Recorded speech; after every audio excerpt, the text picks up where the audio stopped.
Hey, okay, welcome. Hopefully this goes relatively smoothly here.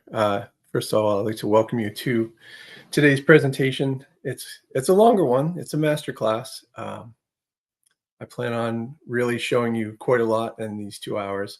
I've had to relocate. We're having a storm here in the Bangor, Maine area that knocked out power. So that there goes my internet. And I had to go find a friend who actually had power and internet and struggled to find one and just got here a couple of minutes ago. So forgive me if I'm a little bit more scattered at the beginning than usual. But anyway, let's get on to the fun stuff. So today we're going to be talking about creating GPTs. We're going to go through the whole thing, and I'll talk about all sorts of avenues on this thing so that you'll be able to know what's happening and all that. So let me begin. And who's this for? So let me actually do one thing first. You don't need to see my face right now. Ta-da! Okay. So who is this for? Solopreneurs, small business owners. That's what my focus is. If you've got under 5 employees or you're trying to do it yourself, that's what I'm trying to do, is to bridge that gap for you, to cut through all the noise, to help you understand AI and get it in place in your business. You don't need to have AI knowledge for this today, and you should have either none or up to intermediate level. If you're beyond intermediate level, you're not going to feel like this is going to give you too much. Really, what I'm trying to do is introduce GPTs and show you how they work. There may be some things there, but probably not for you. You want to have little to no knowledge, just minimal knowledge of GPTs is great for this. If you're looking for something cool to implement, AI around, you're looking for info on what these things are, what they do, and all that. Maybe you know what ChatGPT is, and you know what GPT, what those things are, and you're looking to see if maybe you could make one yourself. Perfect. You're in the right place. And if you're interested in making a GPT that can actually make you money, then this is definitely for you. A little bit about me. So for those of you that don't know, my name is Greg Howe. I am the founder of Gimme Info, which is a data services company. I help make AI available and data available to people, make it much easier. 35 years of professional programming experience. I've been in all kinds of industries, all kinds of programming languages, all kinds of situations. I can help you get through all of that. I've had interest in AI since about 1985. Way back then, I was in college, and some of you were just a glint in your dad's eye. But basically, AI has been around a long time, and we're only now starting to see the practical application of it. And it really, I had lost touch with it. So in 85 to 89, I was at the University of Maine, and I was looking at some of this AI stuff, and it took big computers, and it took lots of algorithms and the math behind it that was just intense. And I was a math guy, so I enjoyed looking at it, but it was way beyond what I felt was useful or practical or really where I wanted to spend my time. So I lost touch with it, and I became a business software developer. I built applications for people. I started building websites. I was building, services and desktop apps and connectors and all kinds of stuff that had nothing to do with AI. And AI was happening behind the scenes. But to me, it was still, out there in kind of a scientific thing, a really geeky field. It wasn't practical. Then a little over a year ago, as it happened to all of us, ChatGPT suddenly shows up and blows your mind, right? And so I'm looking at it and going, oh my goodness, this is, sorry, I'm just going to double check. Okay, yes, let's hear it for power. Thank you. I love seeing some of these comments. And basically, this is going to be relatively interactive. It's going to be somewhat one-sided in this. I am going to be doing a workshop that I'll be talking about where it'll be really interactive, really hands-on.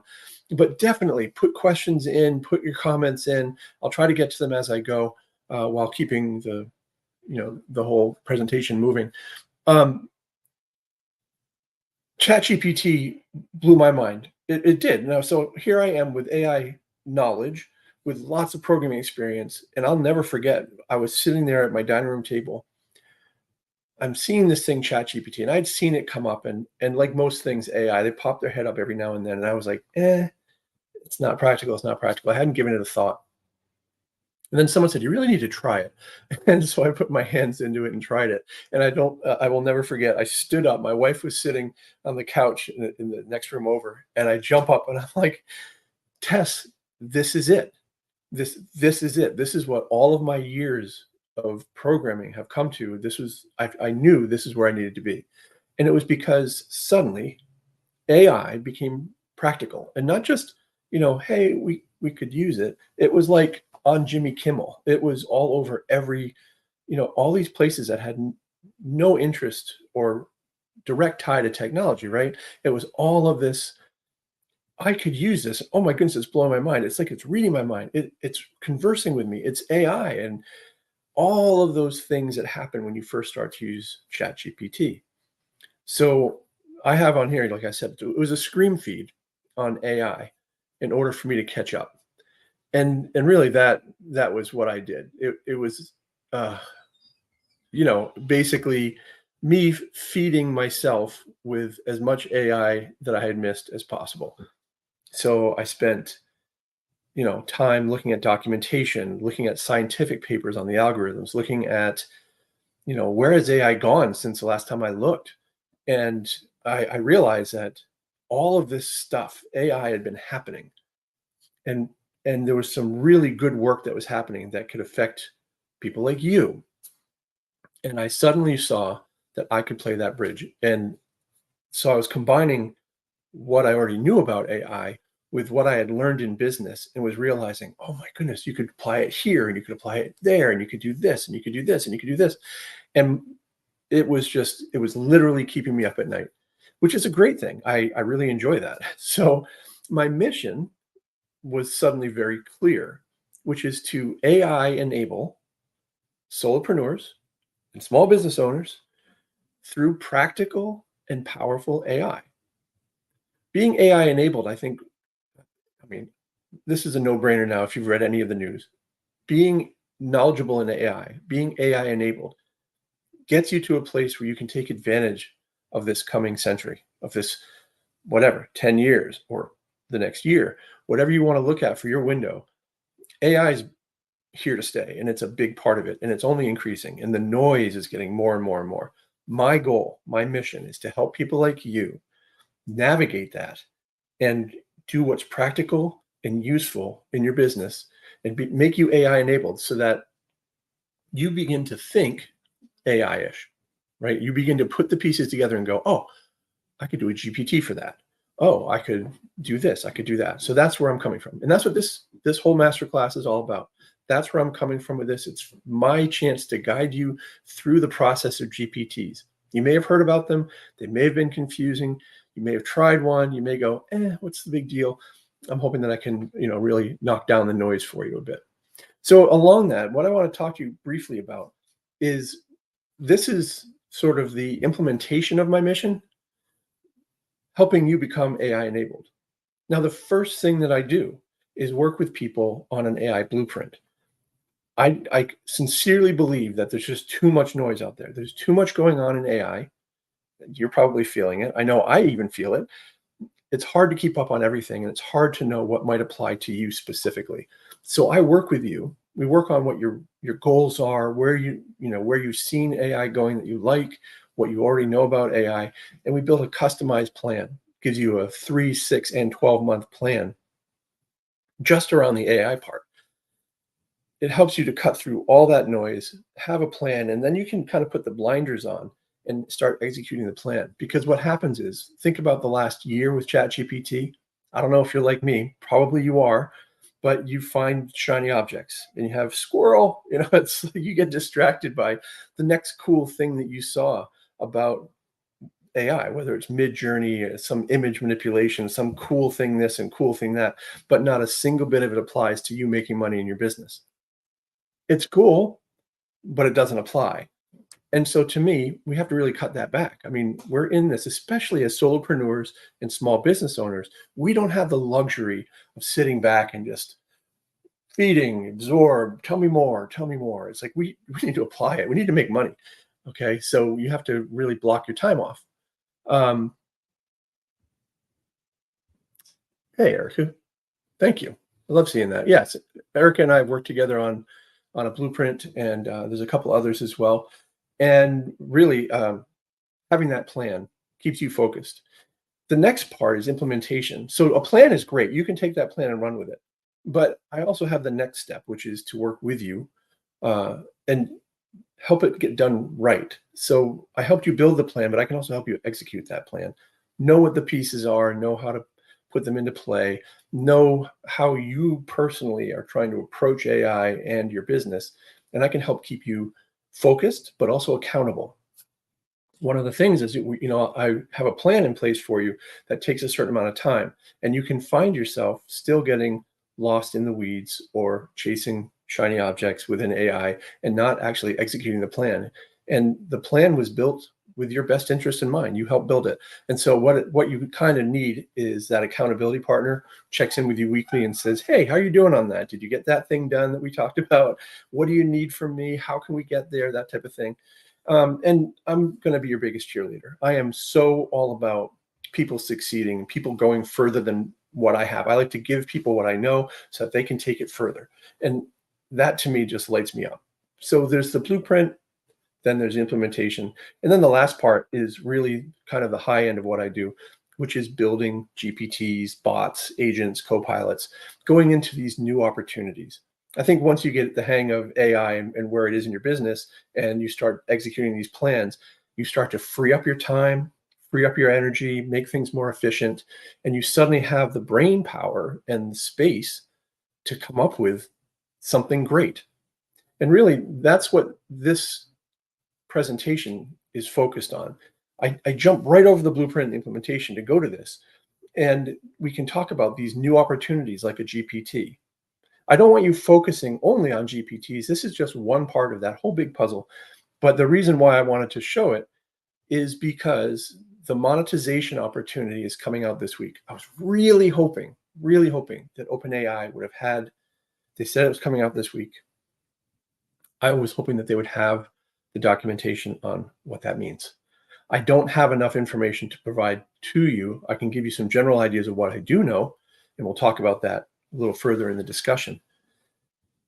But I want to talk about GPTs because the opportunity is going to be there for you to create a GPT, which we'll talk about, put it into the store and start making money as a side thing, even if you don't have AI in your business, even if you're not AI enabled. If you can create a GPT, which is very straightforward, then you can start making money. And then you can kind of backfill with the blueprint and the implementation if you want. It's not my preferred path for you, but I know that a lot of you, if you're interested in AI and you have that shiny object syndrome, as soon as OpenAI starts talking about GPTs and monetization, I guarantee you're going to be intrigued and that you're going to be like, "Oh, I want to do that." And I just want you to be ready for it so that you can be one of the first ones out there. I guarantee you the first ones out are going to make some money, and then it's going to get explosive with what they have and what's out there, and it's going to get overwhelming, and it's going to dilute things. Things aren't going to be as attainable financially. So I want you to take advantage from the start if you're interested in that side of things. Okay, so that's me. That's what I'm about. So what's this going to be about for you today? Let's just briefly go through the agenda. Obviously, we'll talk about all of this, so I don't like to hang onto an agenda. We'll talk about what a GPT is, how you create one. We're going to tie a PDF to one, tie Excel and spreadsheets to one, put website info in it, put real-time data in it. I'm going to show you how you can guide a GPT with killer prompts, how to protect it once you've created it, because it's easy to dissect what you've put all your effort into and have somebody use it, take the information and duplicate it someplace else. Not fun. Teach you how to test your GPT, show you how to share your GPT with others.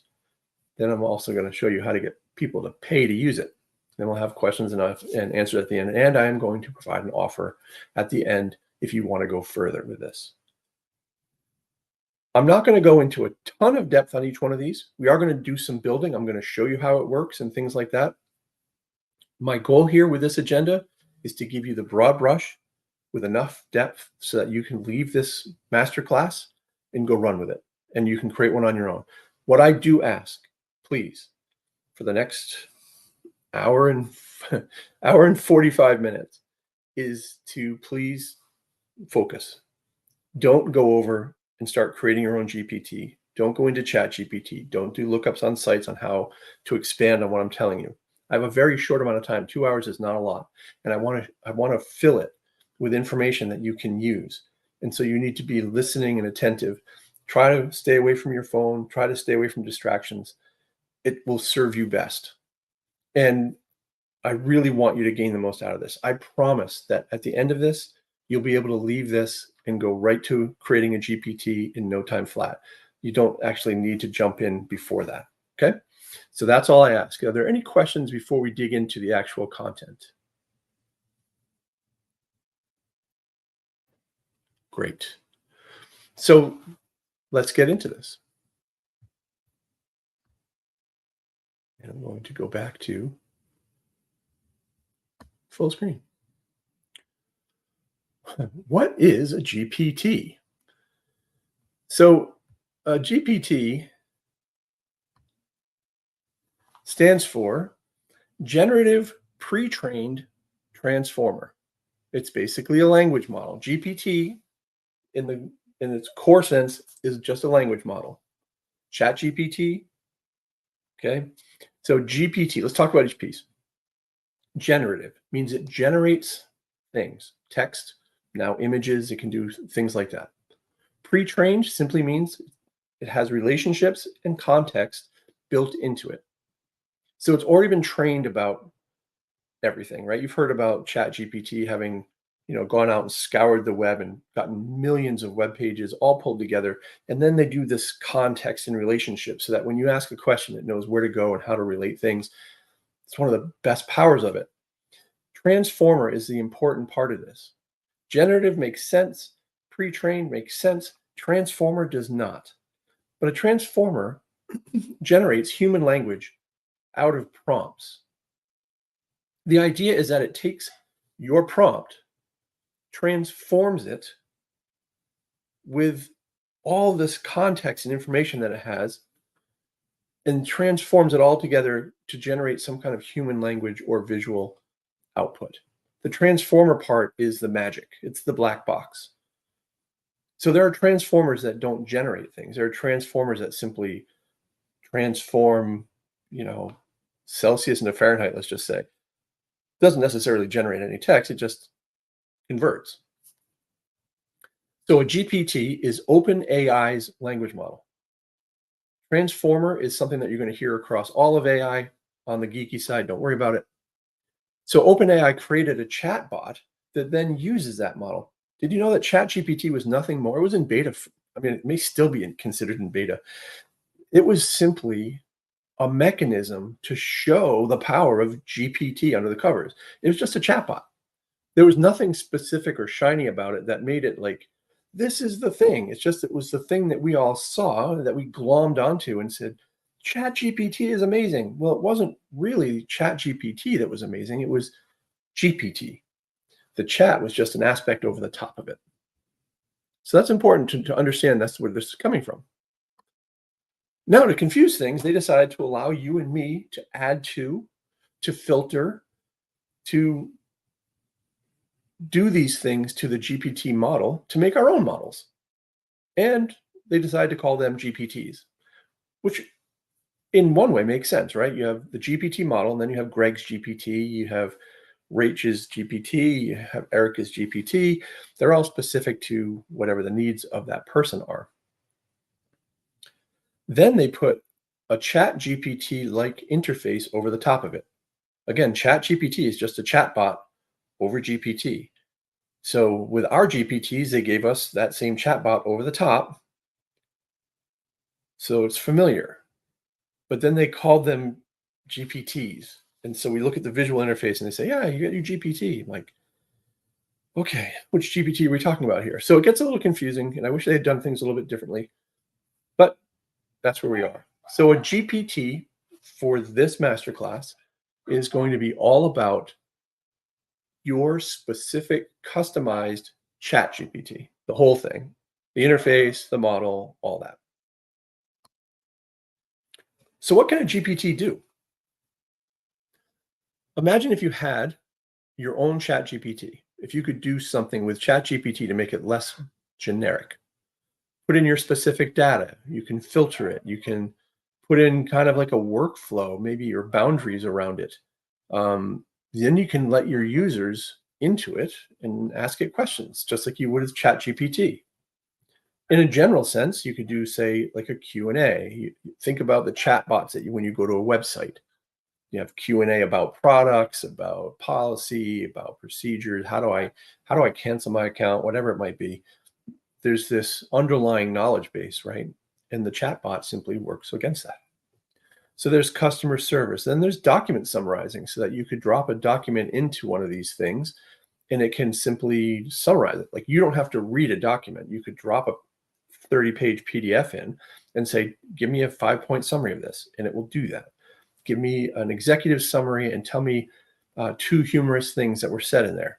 It'll do that. So you can specify that you're working with a document. So going back to the whole transformer piece, it looks at your document, understands the relationships and context between things, ties it into everything that it has about itself in ChatGPT, and can generate an answer for you. It's pretty powerful. You can also do data analysis. You drop in a spreadsheet, you drop in data from an API, whatever. You can say, tell me the average price of this product over the last 60 days, whatever. You come up with the questions. But the beauty of a GPT is that you get to specify kind of the boundaries of what's allowed and what may or may not be useful. So you get to specify kind of the environment, and then you let the users make the experience. So for example, you might think, I want the average price over the last 30 days. Your users might be like, I want the maximum price over the last 60 days. There's no way you're going to know what everyone's going to ask for. That's the old way of doing programming. You would figure out what people would ask for and then set it up under the covers, and then it's ready for them if they ask. Whereas this is basically, hey, here's everything. Ask me a question. That's the power of a GPT. That's what I want to give to you guys, is to have you be able to look at this and go, oh, I get how they work. I get how you're supposed to think. I get why I could make this, something that can be monetized. So this literally was a post that I saw last night. I had to include it today. So this was a post yesterday, and I want you to see, this is one example, okay? And I recommend you follow this guy and go see this. I'll let you read it for a second, and then I'll give you the summary.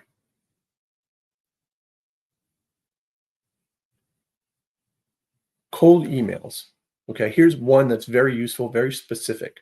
He created a GPT that reviews and rewrites your emails. You drop in a cold email that you're sending to somebody, it'll critique it, guide you toward what works, and they train their model on thousands of successful cold email conversations. That's power. So instead of looking at ChatGPT and the millions of cold emails that they've looked at, and ChatGPT goes, yeah, I think probably the better way to do this would be like this, because I saw most people doing this. Most successful people doing this. This is different. This is like super targeted. This is a company that deals with critiquing cold emails. They know what works, and it's specific to cold emails. There's no guesswork here. This is like, we have critiques, and we have thousands of the successful ones. They put them into GPT, or into their own GPT, which then gives ChatGPT more real data to work with. And notice that it says it's designed not just to provide feedback, but to take it a step further. It assesses various aspects of your copy on a scale from 1 to 10, and it rewrites your copy and suggests improved versions. I mean, think about it. If you're writing cold emails and you're struggling with whether or not they're going to work, whether they're successful or not, It's like having somebody who's a professional right there at your fingertips, because these are the professionals. They took the information that they gleaned over years, put it into a GPT, and let the transformer work within that data to give customers great feedback.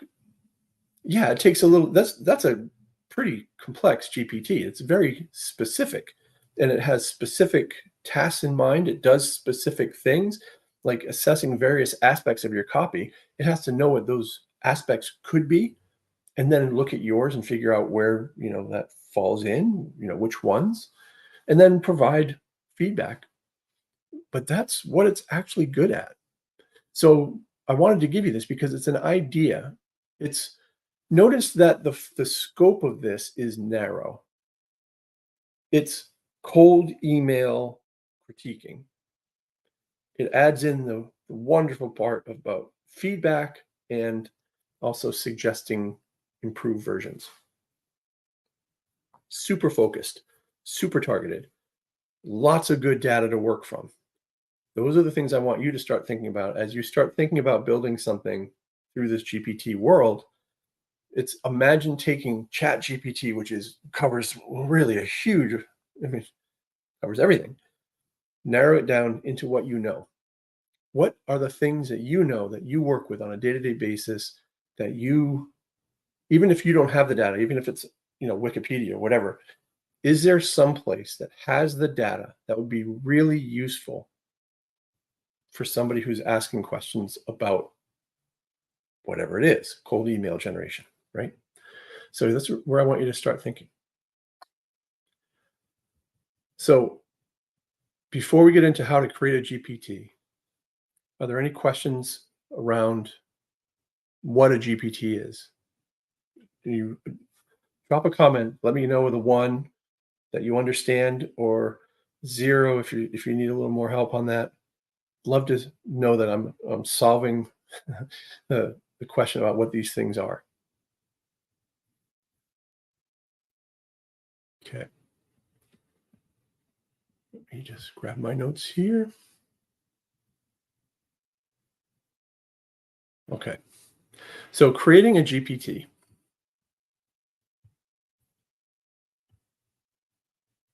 I'm going to just do one thing here. Stop sharing for a second and share just that one window. Thanks, Erica. Appreciate that.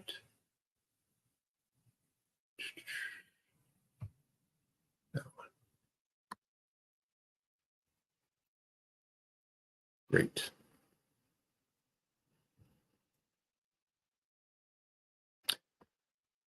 Okay.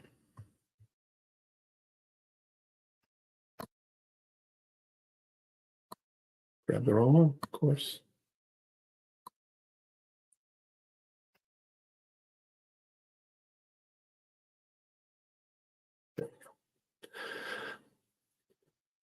So before we get into the actual creation, I just want to point out that openai.com is where kind of everything lies. Their site is rather atrocious to look at, rather atrocious to find things, but they do have a blog. And if you go to the blog, which I believe, if you go from the main site, I think it's under company, might be, they have information down here about everything that they're doing, really. And this is where I expect to see information about the store. But right here, introducing GPTs, this blog post is worth a read before you get your hands dirty. I know some of you are going to get your hands dirty first and you work from there, but at least know that this is here, and that it has information on all of the things that you're going to need to understand. One of the things, like you said here, the GPT Store is rolling out later this month. Well, this blog post was in November. It was supposedly going to roll out in November. Now it's January, and they're saying this week, and we're still not seeing it. So we'll see. There are aspects of this that I want you to understand before we get our hands dirty, and that's the privacy, the safety, the guidelines, their usage policies, and all these things. This set of paragraphs right here should be something that you look at and follow the links over to the usage policies and whatnot. I will say from firsthand experience when I was building plugins, this is key, is know what their expectations are. So they're sitting there waiting for you and me and other people to build stuff and drop it in their laps and say, hey, put this out there for me. Well, they're not really Apple. They're not doing full vetting. They're not doing a whole bunch of security stuff. There's some, but if you follow their policies, their usage policies, then you will be checking all the boxes that they're concerned about, and it makes the process much smoother. I built 2 plugins. The longest I had to wait to get approved for one of them was, I want to say like a day and a half, maybe 2 days. The other one was within hours. And there were people around me that were, I think, solid developers making good plugins that waited weeks. And then it turned out that they were just simply not doing what OpenAI asked them to do when they were putting it together. I'm assuming this store, this is part of why it's slow in coming out to people, is because the store is going to have specific things you have to have in there, specific wording, things you, and for me, it was things you can't say. I couldn't say the word plugin. I couldn't say OpenAI, and I couldn't say ChatGPT. And one of my plugins was a catalog search of ChatGPT plugins. I couldn't say any of the words. It was like playing Taboo without the but basically I had to reword things so that they would accept it. And they did. But anyway, I had to show you that because that's really, really important. Let me now show my other tab. Actually, I'll just leave this for right now.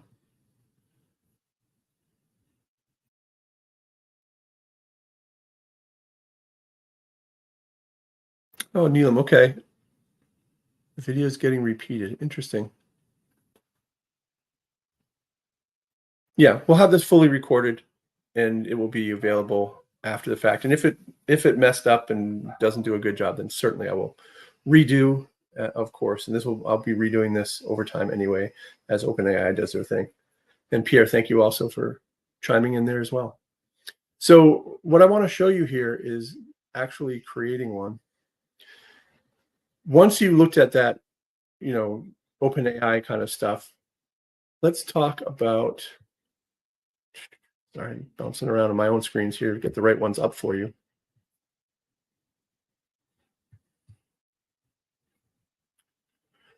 Share the screen.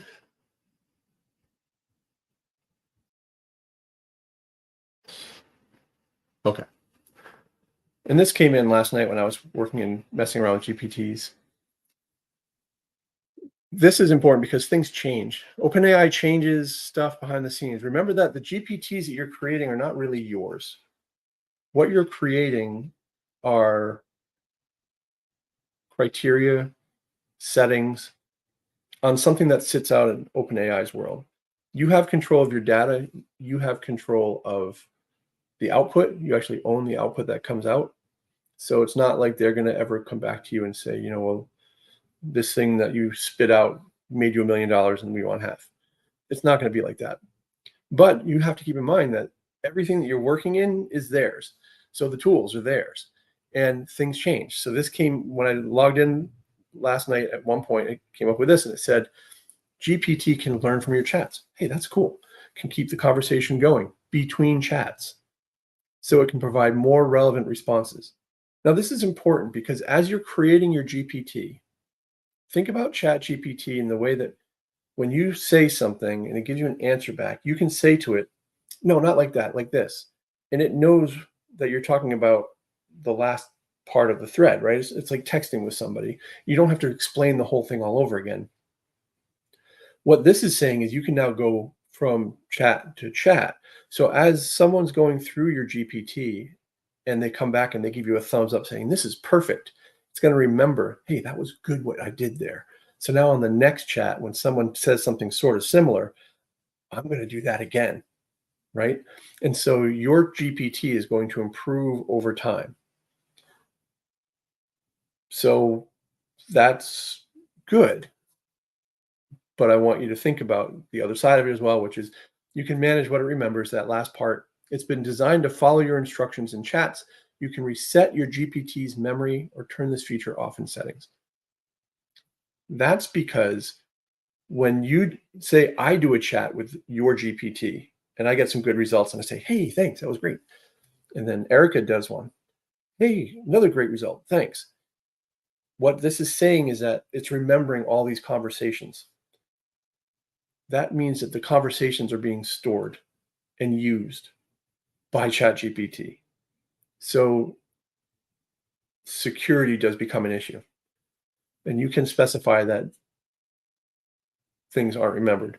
And the other thing is when it's remembering between chats, as you start building up chats, it's going to start thinking it knows things. And you might be like, where the heck is it going? It's off on some tangent because it's made some interpretation. It's building more context and saying, oh, I know what Erica likes. Oh, yeah. And you're like, what the heck? Where are you going? Dude, you're way off base. And so then what you can do is what this is saying is you can reset it. Let's go back to square one. Forget everything that you learned. Okay. All that stuff, that context chat GPT that you were gleaning through my customers using this. No. Let's go back to my prompt and we'll start again. So that's a good thing. It just has some interesting implications that you have to be aware of. So how do you tie a PDF to this? Let me share a different part. Let me first, oh my goodness, they've actually changed the page since this morning. Okay, this is perfect. Let me share this with you. Oh, see, and this is one of the things that you have to get used to with AI, especially, is that most of this stuff. This one, yeah, most of the stuff changes over time. Make sure that my face isn't here anymore. There you go. So when you look at this, what I want you to understand is that there's this whole thing about GPTs, and this didn't used to be here. So let's see what it's telling us. So this may be that this store is actually live. Wow. So this is brand new to me on the fly as we're talking here right now, allowing you to search publicly these GPTs. I'm not going to go there just yet. This is my kryptonite. This is my shiny object. This is like, ooh, what does this mean? Let's not go there. So on a GPT, we're going to go to create. And I'm going to go through the basics of creating a GPT. I'm going to show you what these screens mean. This is where I want you to just sit back, relax, focus, and watch. Please bear with me. Don't go do this yourself just yet. Okay? There's two different, when you go to create a GPT, there's two different ways of creating it. One is configure, one is create. Create is a wizard, and that's what I'm going to use. But I want to show you configure first because it has all the pieces so that you can start to see where that wizard starts to fill in the blanks. If you go to configure by default, it will help you to just build out a GPT. You give it a name, you give it a description, you give it instructions. This is your prompt. We'll go into that. Conversation starters. There's 4 different buttons you can have on the bottom. And those can be things that are like examples of how to use your GPT. Then you have the knowledge, which is you can upload files. You can specify dozens of files. You can say, here's one big file. It's going to take those files, do some magic behind the scenes to make them searchable and chunkable and usable. And then we'll provide them for you easy enough to use. Then you can specify down here whether you want the ability for your GPT to do any of these 3 things. By default, you notice it checks off web browsing.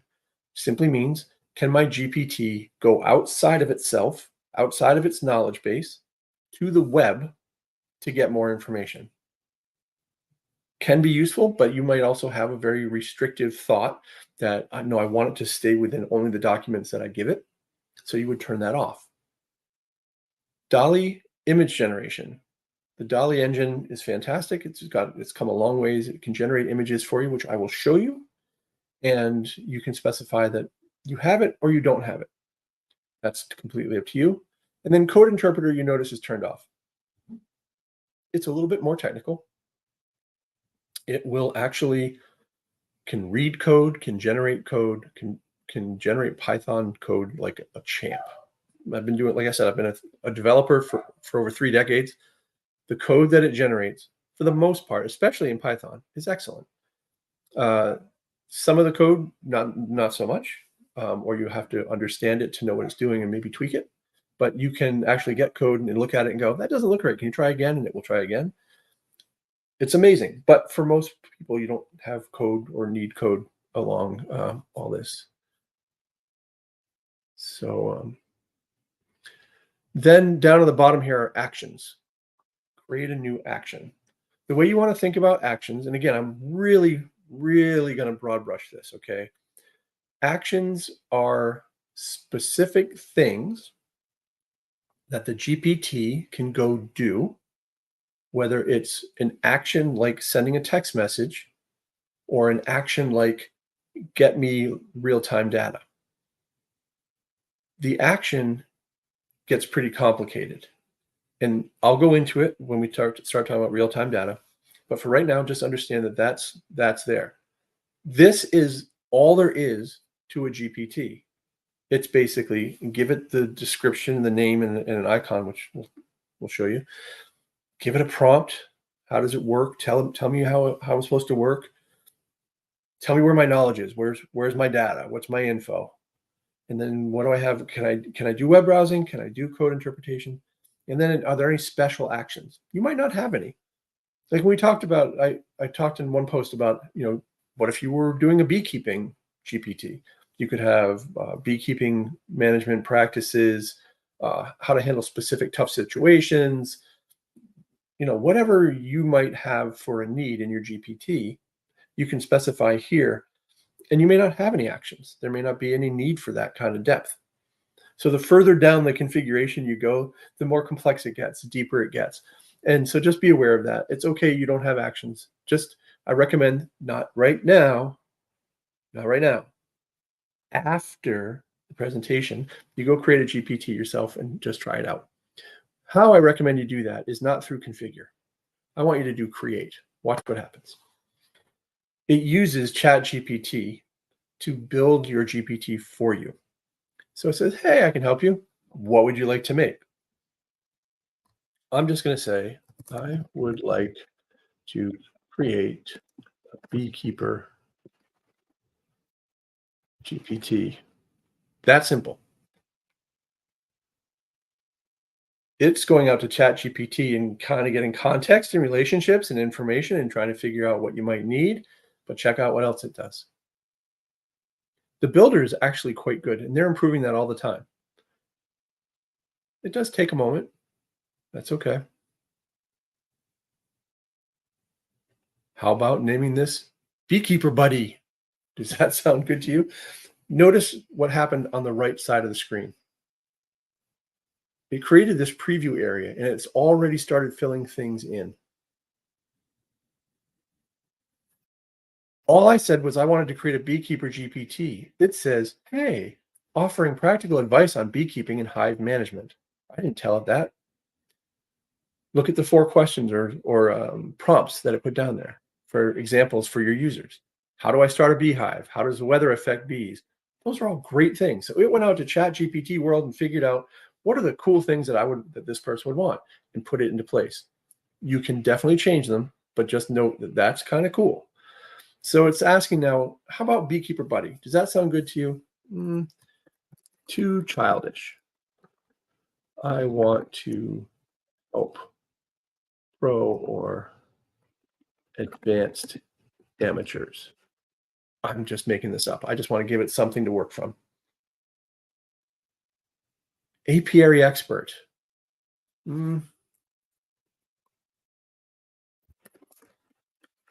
Try another. Hive master. There we go. Bingo. Thank you. Yes, exactly. And it generates a profile picture. It's like, I think you're gonna like Hive master. And it is generating the profile picture.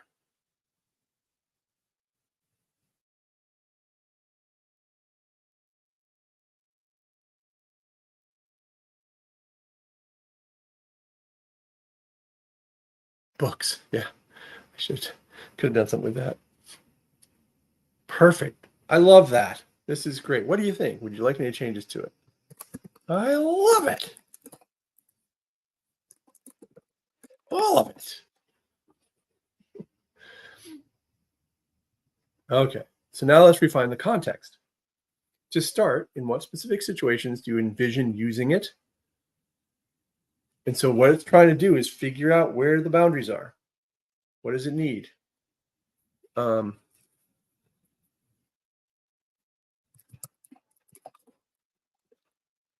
Also have management and advice on challenges.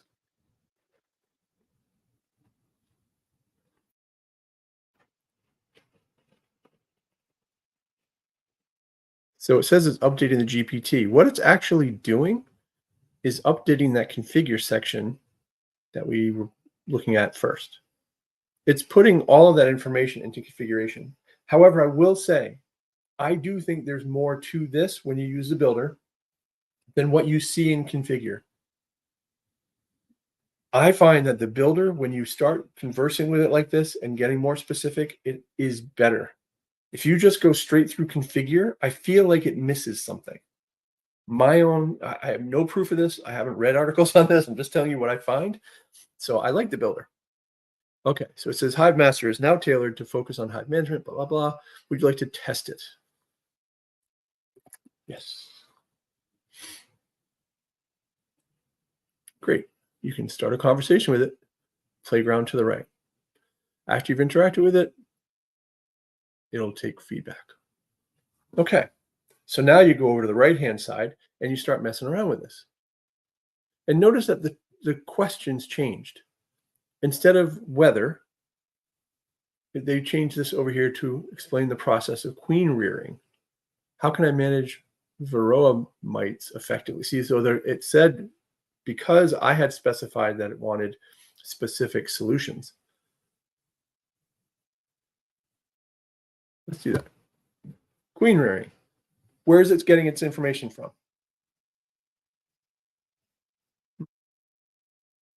Anybody? Put it in the comments. Where is this information coming from?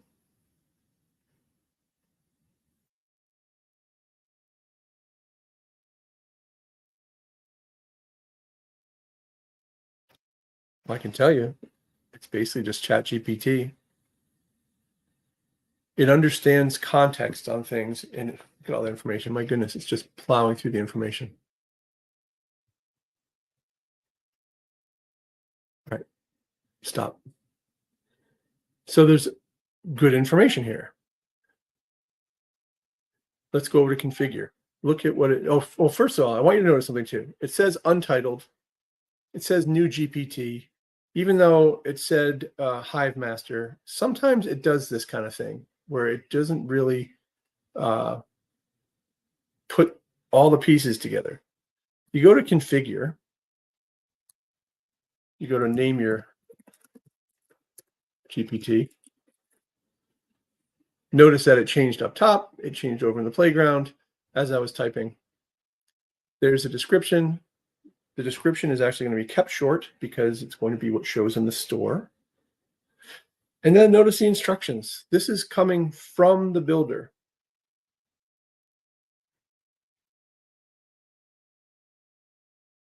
Very general, powerful instructions. Then it has the conversation starters so that you can put in whatever you want. It's put in these ones that it felt were good, common things that the Hive Master would probably want to work with. But notice under knowledge, nothing has changed. Capabilities, nothing has changed. Actions, nothing has changed. All of its information is coming out of the Chat GPT world, which is totally fine. All you've done is put blinders on and said, hey, let's make this work. Okay. So as far as tying, that's the general sense. Okay. That's a very general, kind of cool GPT. Okay. Does that make sense to people? Give me a 1 down there again if it's making sense to you, that how it, it's configured, it has prompts. Again, we're not going to the depth just yet. Okay. The next thing I want to show you is how you attach a PDF to this.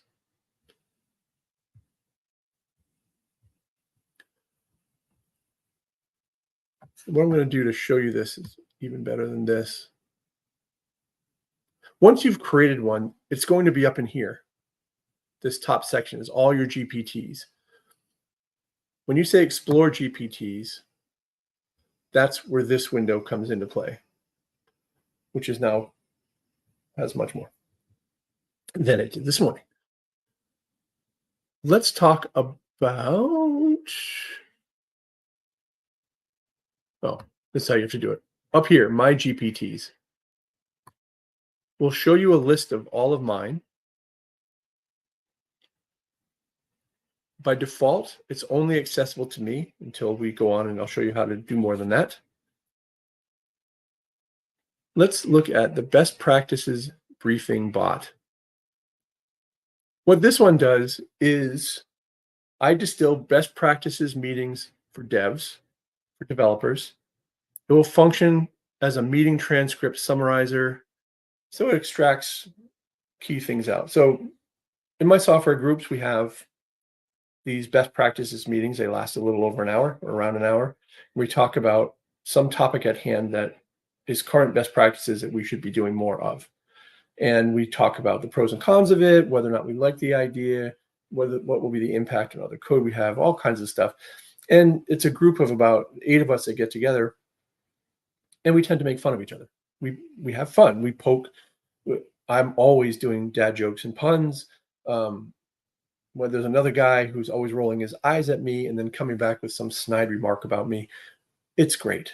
What's neat is we can tell ChatGPT, hey, pull out some of the funny stuff that happened, and it knows humor. I don't quite know how it understands, because it's not like people are like belly laughing. Most of the time it's groans and eye rolls, but it understands context. That transformer piece of it recognizes, Greg just said something that was kind of didn't make sense in the context of things, but I see how the words are similar, so there's a dad joke. So it understands that. One of the things that I started to do with this was to simply drop PDFs in. So this is what I wanted to show you, is that rather than going through the whole exercise of doing it, here are 3 best practices transcripts. So as the meetings went on, we would get a transcript. I can drop it in here as part of the knowledge. Now you start to correlate between meetings. And so I can say, summarize the latest meeting, find discussions about cash receipting, highlight decisions that were made, extract topics from the transcript. So let's just say, was anything humorous said in any of these meetings? So if you notice over on the left-hand side under configure, I do have web browsing, so it will go out to the web as it needs to. Code interpreter is also on, because we do talk about code. I don't do any image generation. But notice that it now says on the right-hand side, searching my knowledge. The important thing about GPT is that it looks at what you're asking for, what your users are asking for, and has to make a determination about, do I have that data? Do I need to go get that data? Are they asking me to do something? Pretty powerful. So it figures out a path according to what the person is saying. So I said, was there anything humorous said in any of these meetings? And it said, I have meetings. What do you know? I'm going to go check this out. So here it is. Let's see what it said. Yeah. So basically there was a picture up on someone's desktop, and it was of Bangor, Maine here. And there was 2 buildings that were kind of tight together, and this was one that kind of was, they didn't look like they belonged, and so it would almost look like it was two pictures that were put together, and so like in the Harry Potter when it disappears, we were talking about that, and especially in Bangor here where it's cold in December and doesn't really start to warm up until May. So we were saying, yeah, that's what it is. It just disappears and comes back. So notice that it went across these meetings. All I said was find something humorous, and it did. It just found this bit and gave me context. Doesn't say what was said. It doesn't say anything except that Oscar, it knows Oscar, one of the guys, was saying it. It knows we were talking about Bangor. It knows the time frames of things. So that's what I want you to think about is as you're thinking of a GPT to create, think about just dumping some PDFs that you might have, whole books you can drop right in there, and it can use that as context to generate English language that is then usable. So that is how it knows what to do with a PDF. When you drop a PDF in, you just go to upload files, pick a PDF, drop it in there, and it takes a minute. It says, I'm looking at it, reading it. It'll tell you if there's any problems because some PDFs are just pictures. You have to be careful, right? So a PDF might be picture, picture, picture, picture, picture. It's not going to really know what to do with that necessarily. I'm sure over time it will, but you want to have these text-based PDFs. So that's pretty cool.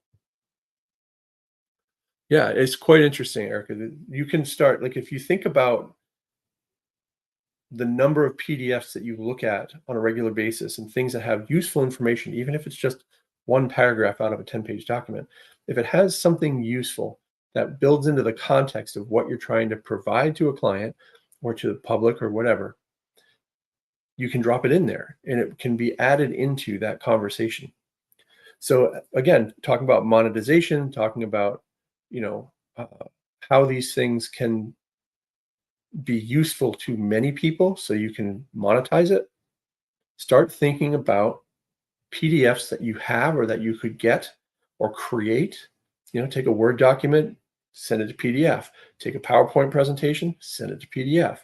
There's all kinds of things that you might have that has raw, interesting data in it that you can drop into a GPT and have it used as knowledge base. Pretty slick. So PDFs are one part of this whole thing. Let me show you something else.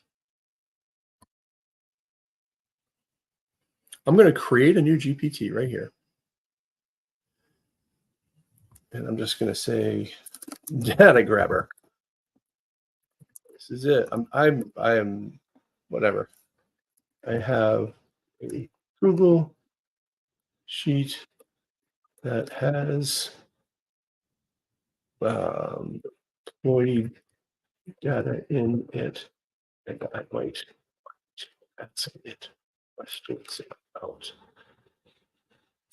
analytics. It doesn't really matter what you put here at the beginning. It's going to kind of look at you and go, okay, I'll figure it out. You're not really giving me much help here. So you can upload a file this way. What I want to do is instead see if it'll let me do it this way. Google Sheet can be found at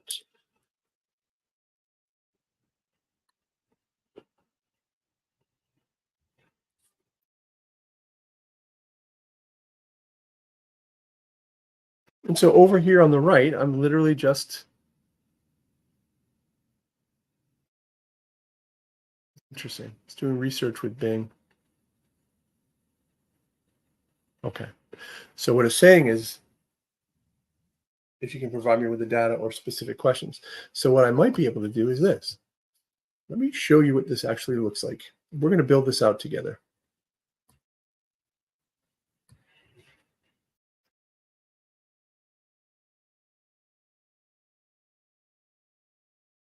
All right, cool. So you are seeing that.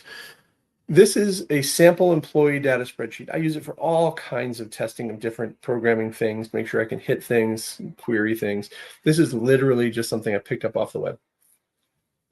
Notice that it has employee kind of information to it, salary information, country, when they left, if they left. So basically, this is all the data here, and it's a few hundred lines. Okay, so there's lots of good data here.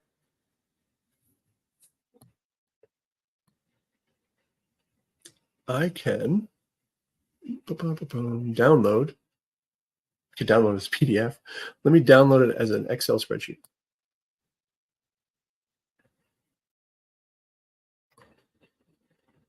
Okay. Now, obviously, you can't do this with everything, right? You can't like take a 14 gigabyte employee CRM database and chuck it down to an Excel sheet. This is just food for thought and a one way of handling this sort of thing. Now, when I say upload files, I can go to this and upload it.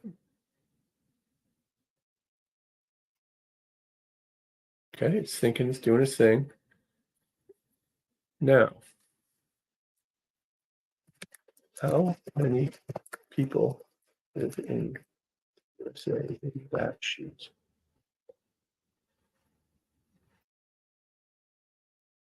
Now notice the wording changes to analyzing.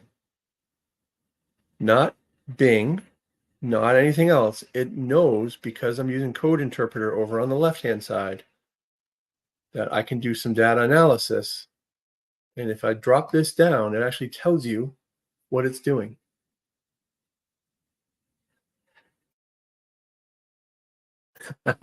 Okay. Without getting too far into it, this is Python code, and it's what it generates behind the scenes for itself. It analyzes by creating code that it then runs and does the analysis. So it's actually pretty interesting here. So let me just take a look. What are we looking at here? Maybe not USA. Let's do instead of USA, let's say United States. What's the column name? Column name is country. So now if I go here, oh, I'm sharing the wrong screen. ChatGPT. Okay.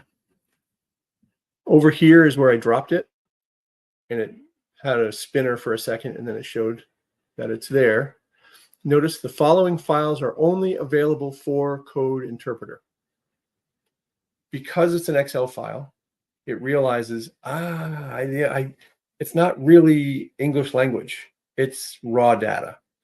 And so it has to generate Python code behind the scenes. Python is a programming language that it uses, and it generates this code and then runs it. So now let's do it this way.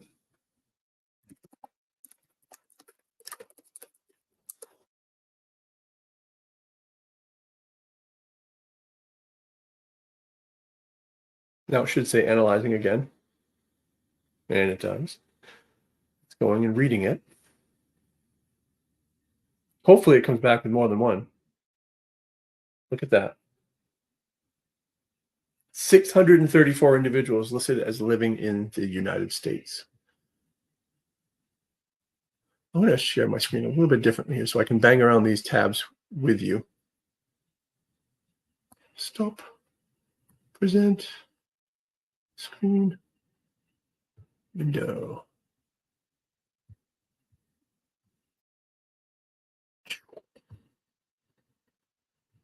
Okay. So if I was to filter on this,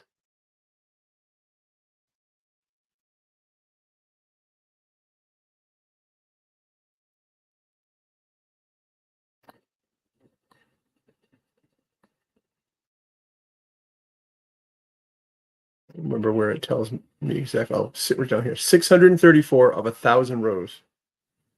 634 is exactly, exactly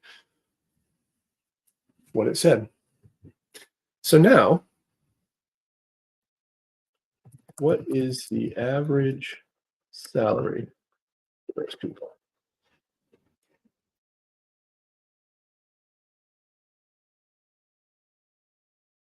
I could say those people because it's part of the conversation. It's saying those people is a group of 634 individuals that live in the United States. Now, I don't know whether it's going person by person, it's going to take a minute, or if it's figured out some query that says where country is United States. I don't know what it's doing, but it's analyzing. Ah, what's the salary? What's it? Annual salary.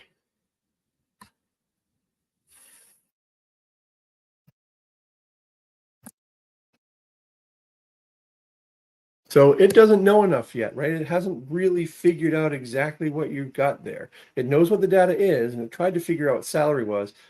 It didn't know that there was an annual salary kind of field. Checked out how quickly that went, though. Once I told it what it was like, boom, average annual salary for individuals living in the United States, according to the provided employee data, is approximately $110,000. Powerful, really powerful. So I want you to think about a GPT in this sense as not necessarily something that might be monetizable, but something that you might use internally. Think about some of the departmental or other spreadsheets that you use that have just gobs of information, and you're always, maybe you're an Excel guru now because you've had to go in and filter and sort and do these different things and pull data over and color code and all this other stuff. But you only had to do that because you were trying to get an answer. Now with this, you can say to people, drop these spreadsheets in, and maybe you replace them on a regular basis, right? This employee data changes, let's say monthly, you want a new figure. So you just remove this one and upload the next one. Now you can ask those same questions. Now this GPT, each GPT is, as you see right now, I'm in Chat GPT. So this is mine. I'm looking at mine. If I want to share it with you, I need to have a link to do that. But once you have that link, you can just go in and use it. It's it's like using Chat GPT, but it's Greg's Chat GPT that has employee data in it, or my beekeeper one, right? Two totally different data sets, really narrowly focused, doing a great job through GPT.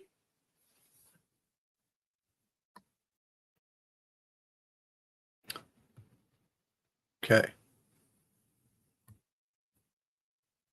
So that's how you can tie sheets to it. There are I want to actually try something on the fly here. Go figure. Gregory. Okay. I tend to do this, by the way. I'm an experimenter. That's how I learn things. So let me try something here. I'm going to go to create. Notice that it looks at the configuration and says, okay, where we left off. Wait. Let's remove that file. Now go back to create. I want to have you analyze the spreadsheet. That's about employee data.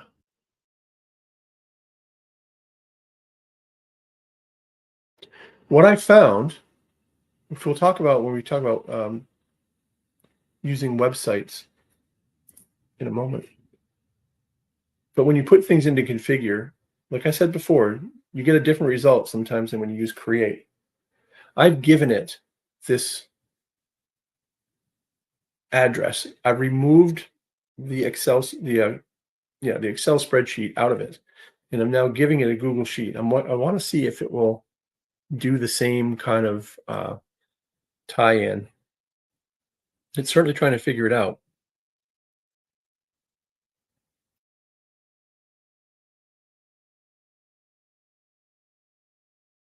Look at that. Look at that.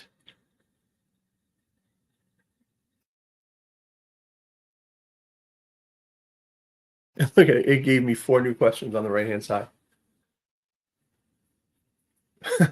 Show me the department with the highest turnover. Yes, do that, please.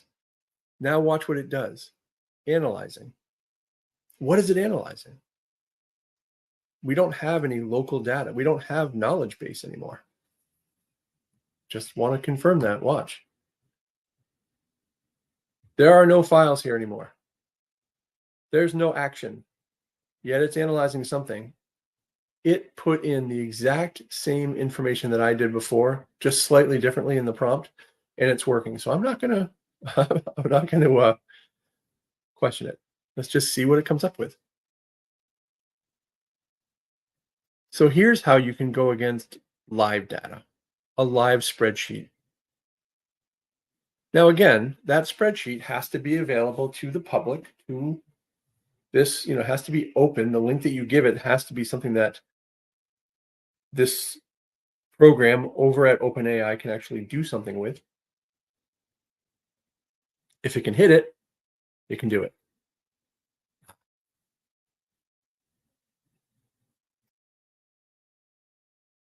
Maybe my link isn't publicly accessible. Let me go back to what we said here. What is the average using the annual? Let's do it this way.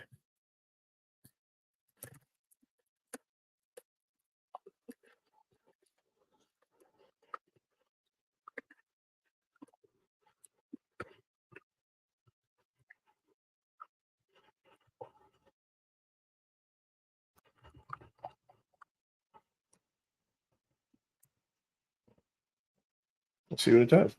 Now, if it fails again, it probably is an issue with my link, my Google Sheet not being accessible publicly. Yeah. So this is part of this whole process. And I'm actually glad that it did this because I want you to see the process that takes place. Let me yeah.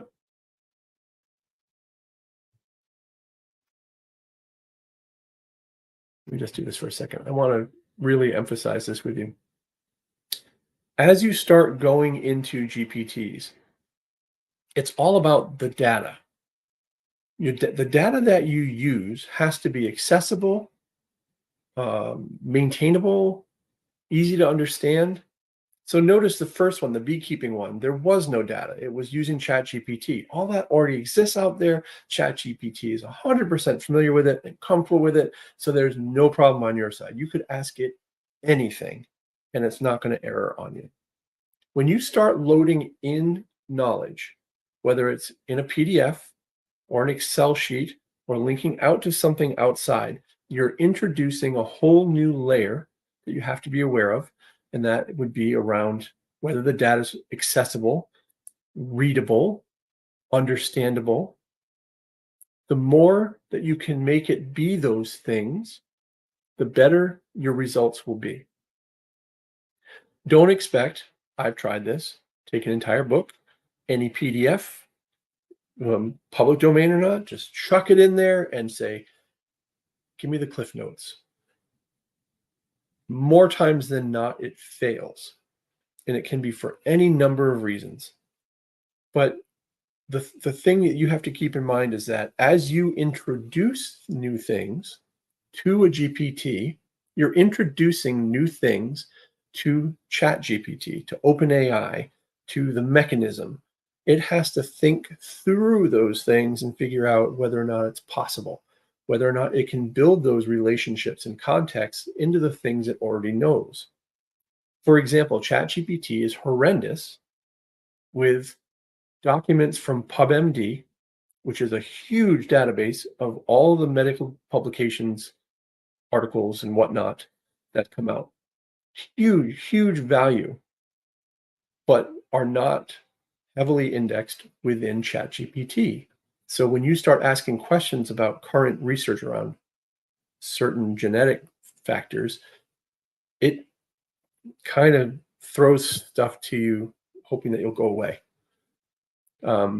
We found it to actually lie, hallucinate, come up with all kinds of things.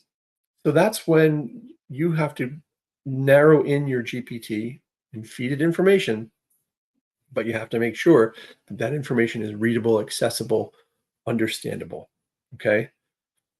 So as your brain's going and thinking about how you're going to make some awesome GPT that's going to be monetized, that's going to do this wonderful thing for people, keep in mind that where the data is matters.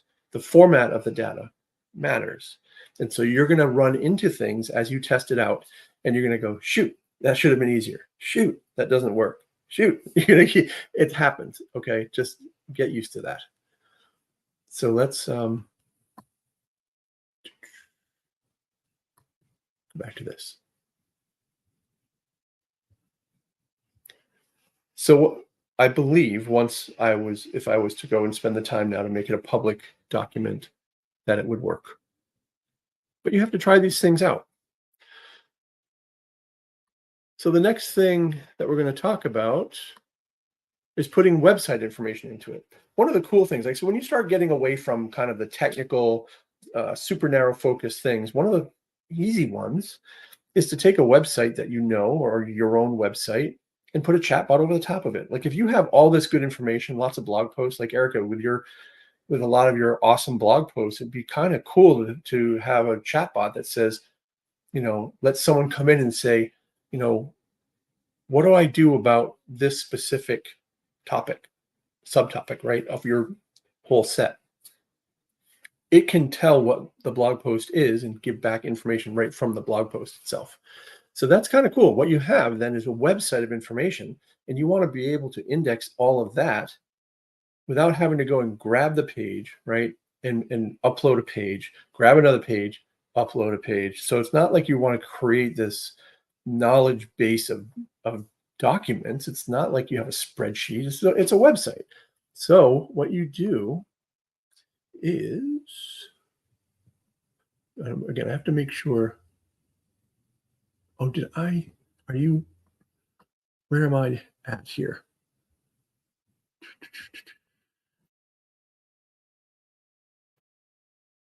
Sorry, bear with me.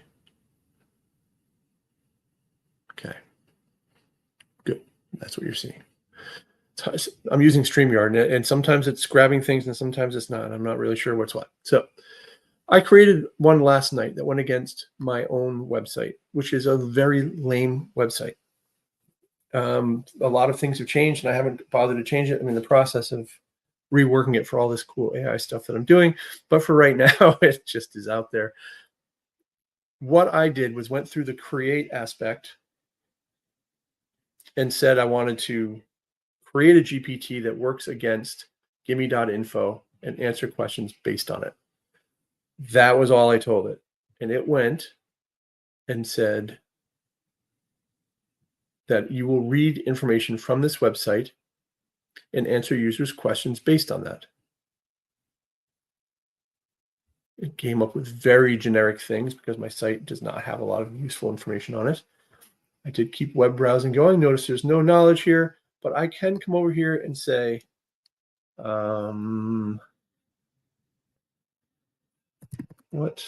are the blog posts about AI? I have no idea what it's going to come up with, but I do have some blog posts out there. Notice it says doing research with Bing. It's searching site gimme info, AI blog posts. And there it has it.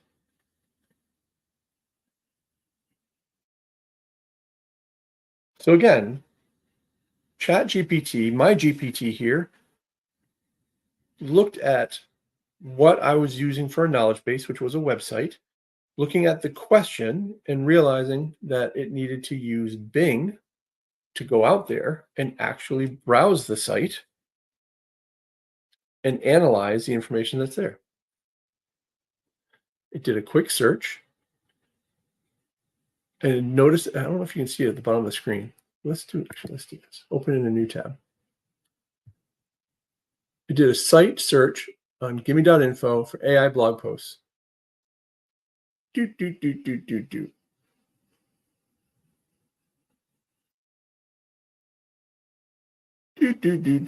Okay. All it did was do a Bing search, take the results from that, throw them back to the screen. Notice that it also has citations. Well, not citations, but links. So if I click on that one, it takes me over to that blog post itself.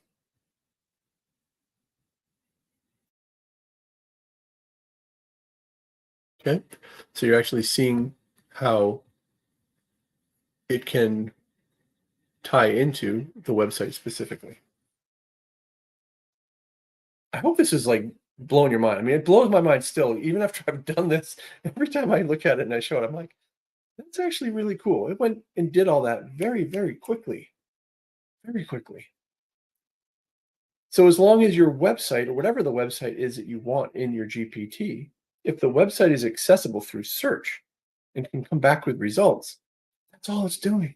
It's throwing a Bing search, coming back with results and just scraping off the top few and saying, here you go, this is what I found. So obviously, private web pages won't work. Internal intranet pages won't work. It has to be publicly accessible by OpenAI, by the machinery that's out there. Okay.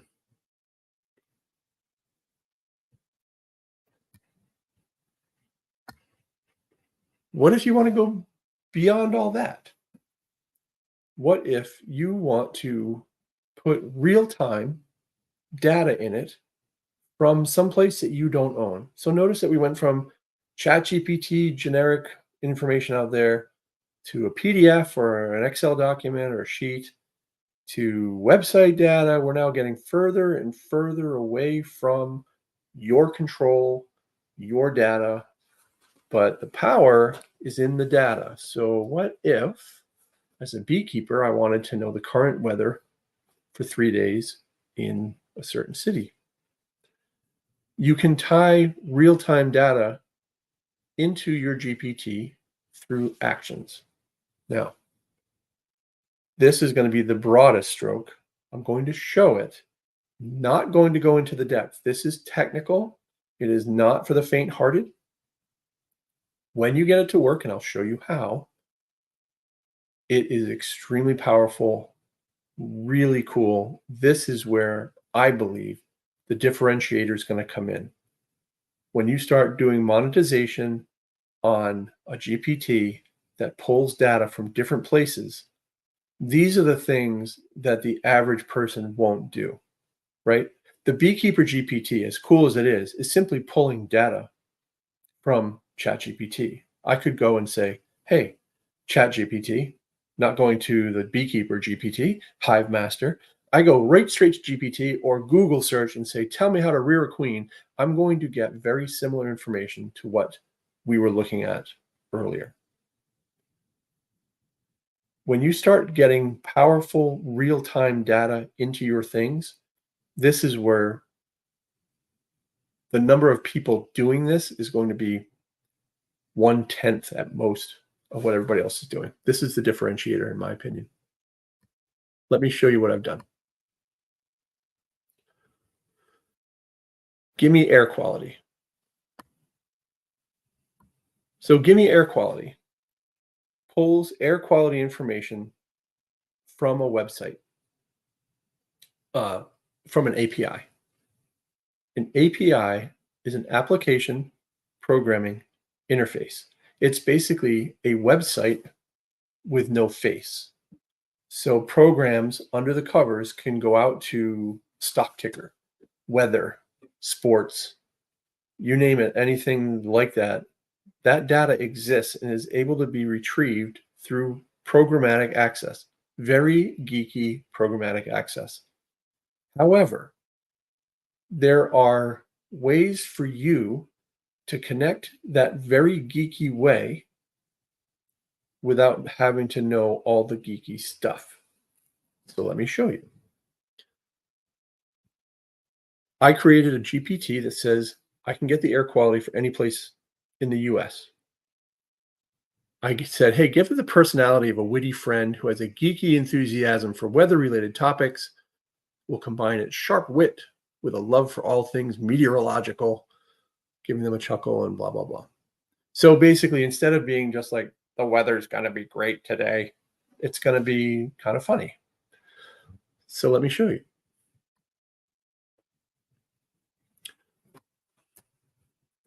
What is the air quality in Bangor, Maine?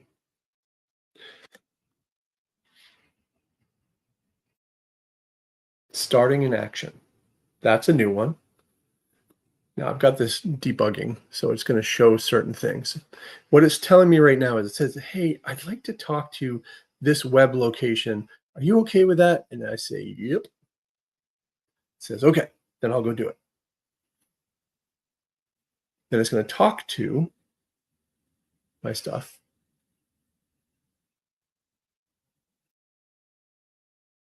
So it gave a very tame result. Sometimes it brings in Stephen King, who lives in town.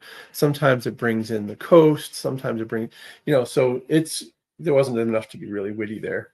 How about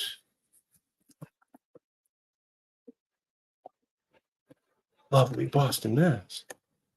See what it does. Sometimes it, because what you're doing in this case, yes, I would always like to. What you're doing in this case is calling out to someplace for data that then comes back in and gets tied together with chat GPT stuff to generate language. So notice it went and got all this data and simply comes back with, hey, it's enjoying good air quality as well, tying it back to Bangor. It says, so whether you're strolling through the historic streets or catching a game at Fenway, breathe easy knowing the air is as lovely as the city itself. Okay, so it pulled in area type information. Nothing, I didn't give it anything over here in the instructions to say that, except to say, enthusiasm for weather related topics, witty, insights plus wit, and it knew what to do with that. So I want to show you something here. Don't worry about what these actually mean, but I want to show you. It knew in action to call, which we'll talk about in a second, that said, this is the data location, plug in air quality, give me IO, blah, blah, blah.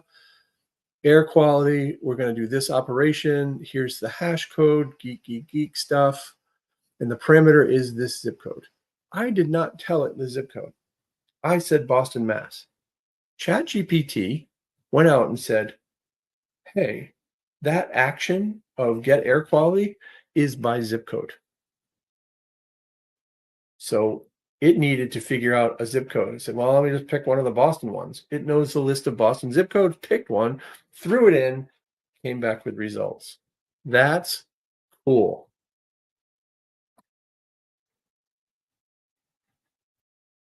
Ran it twice. Must not have gotten a result the first time. Got a response. This is the response that comes back. Look at all of the geekiness. I mean, you can look at it and intuitively know what it's talking about. But there's all kinds of stuff in here. Notice that ChatGPT, or this custom GPT, took all of this information and said, I know what that is. And I'm going to transform it into language. And all it did is that. And it did intuit and say, hey, you know what? Actually, because this is several days, 10th to the 11th, looks like things are going to be good for a couple of days. It looked at it and said, okay, there's good, there's good, there's good, there's good. It made that determination that the trend will continue for the next few days. That's really powerful, really cool. This is where I am focusing on my high-end stuff, because there is a boatload of data that exists out there. Let me show you something.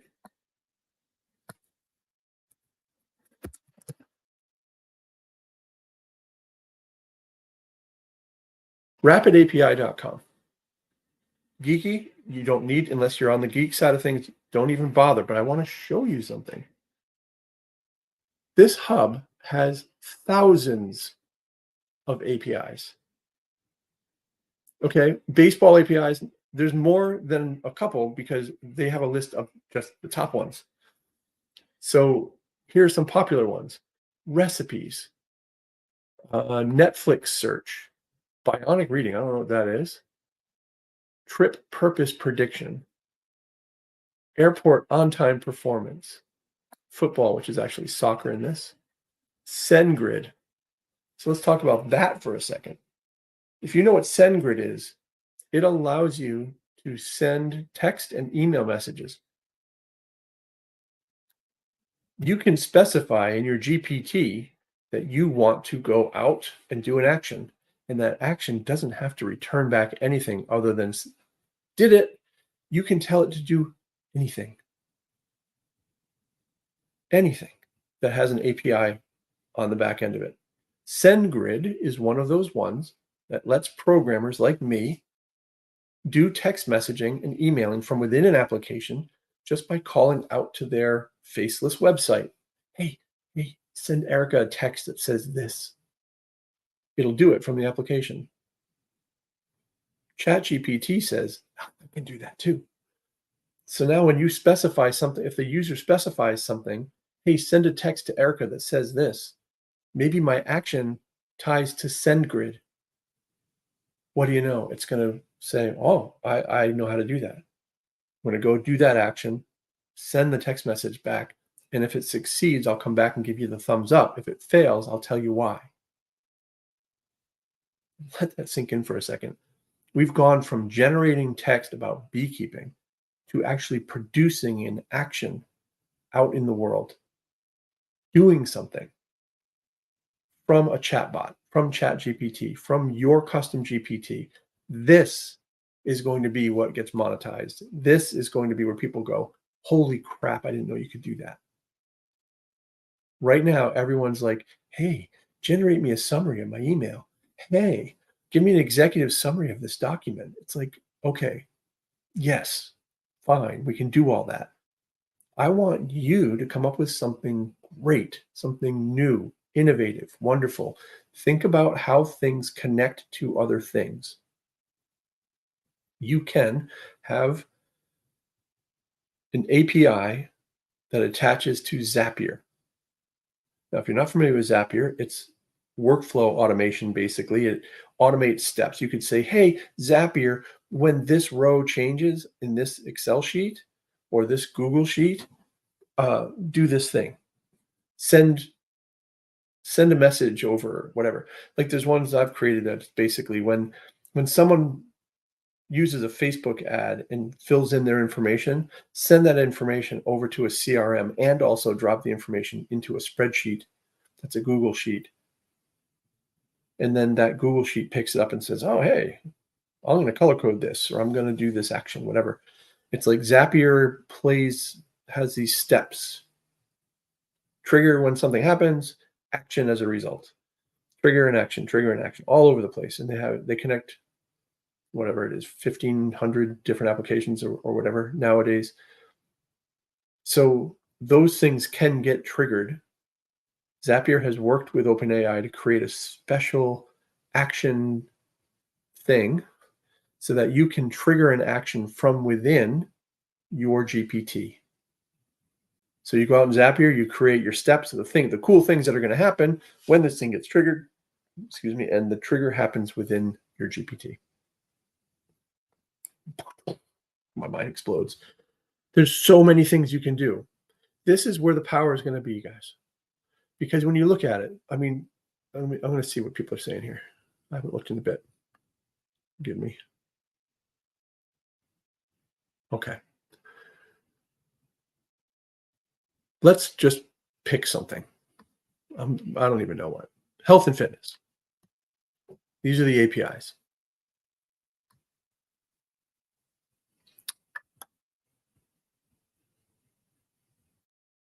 Calorie calculator. Beautiful.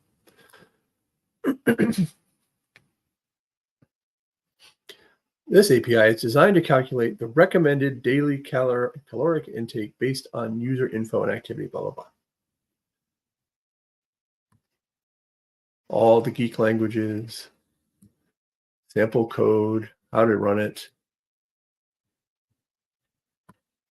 So you can specify in here, all is telling me this to run against this API, you need to know the person's age, that's required, their height, that's required, their weight, that's required. Doesn't tell me, well, their gender is optional, but it doesn't tell me whether it's, centimeters, meters, yards, feet, inches, whatever, but we can try it out. And that's the thing, is you come out to this API thing and you start testing it out and getting results. Then you go back over here, and this is where it gets into the more technical side of things. In my action, I specify a few different things, and I'm going to try to keep this as non-technical as possible. And I need you to see this, and I think you'll get it. Authentication says how, when you connect out to this API, how does it know who you are? Does it care? Nope, there's no authentication. Anybody can use this. API key is like if you subscribe to someplace and they give you an API key, yeah, you can hit this, just use this API key so we know it's you. And OAuth deals with username, password, that sort of thing. So you specify what it needs to do, and then you tell it this thing right here. Lovely, beautiful, easy to write. Oh my goodness, look how easy that is to understand and write. It's impossible. It's so error prone. It's something called Open API, not to be confused with Open AI. Open API is an API definition language that everyone can use. So any API that's out there can have one of these Open API descriptors that can say where the API is, how you hit it, what to expect back for results. So notice, here's some general information. Here's the server where you can actually hit my API. Notice servers. And then what paths do we hit? Well, we have one that's called air quality. You can do a get. The operation that you're calling is called get air quality by zip code. The parameter, input parameter, is zip code. It's a string. For a response, if it's a good response, it's going to have these pieces, and then those pieces are down here, and it's got this thing. It's got this forecast. Okay, yeah, we've got the forecast. We've got the reporting area, the state code. So you have to tell it all of the stuff that we're seeing over here on the right. You have to tell it on the left-hand side what it is, what to expect. So what you're saying is when you call me, you're going to get back all of this stuff over on the right. Here's how to look at it and apply it. Yeah, not fun, but every API can do it. And that's where I'm going to come into play. That's why this is a more advanced topic, is because what I'm doing is creating something called data grabs. So instead of having to go out to here, find how this specific API creator does its thing, and now I have to write it for them, and they might change how they do things. And now if I also want an exercise program, well, that's a different person with a different server with different parameters, and it might be F name instead of first name, it might be calorie with a capital C, maybe caloric intake with a lowercase c on the other. It gets very confusing. And so what I'm doing is actually building these data grabs so that they're consistent. So no matter where you're getting calorie information from, it's calories. Spelled the same way every time. Under the covers, I do all that figuring out stuff. The other thing that I'm also doing is providing all of this Open API stuff so that you just cut and paste it. So my offer to you with this Gimme Air Quality stuff is free. I'm hosting it. I'm hitting a particular US government API that you don't need to know how to figure out how to hit it. If you're interested in testing it out, creating a GPT against it, whatever, I'm happy to give you all of this Open API junk. Cut and paste it, drop it in, it will just work for you, I promise. And you will then be able to use air quality information in your stuff. It can be, you can have multiple actions. So, whoops.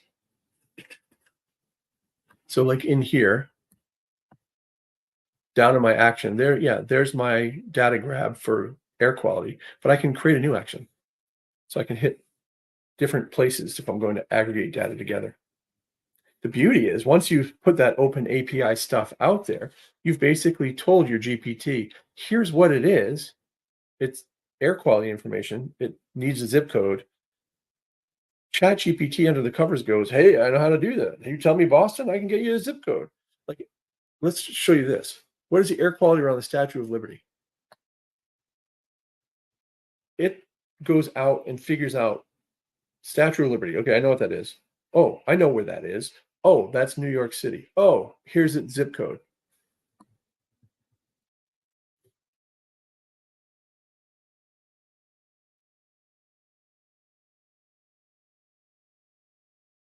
It's waving its torch for good. Talks about Lady Liberty, outdoor statue gazing. See, all you do is give it raw data and it knows how to figure things out. It does a combination of what it knows in ChatGPT land, combines it with your stuff or your data or live data. This could be livestock data. This could be how to make beer. I don't know. There's a lot of different data grabs I've been putting together. And if you're interested, I'd be happy to put one together for you for a GPT that you're creating. So I hope you see that the power, the more you get into the depth of these things, the more data you can provide to GPT, the more power it gives you. This wasn't, I mean, this air quality thing, I mean, it's one paragraph of, hey, do it this way. And it's one website that you hit, one API that has the actual raw data. It just generates cool stuff for you. So you don't need to be a prompt master. You don't need to be an API master. If you can come up with a business idea or a cool idea that would be like, what if we just did this? Then try to create a GPT using the simple terms and tell it what you're trying to do and how you're trying to do it, and then let GPT do its magic.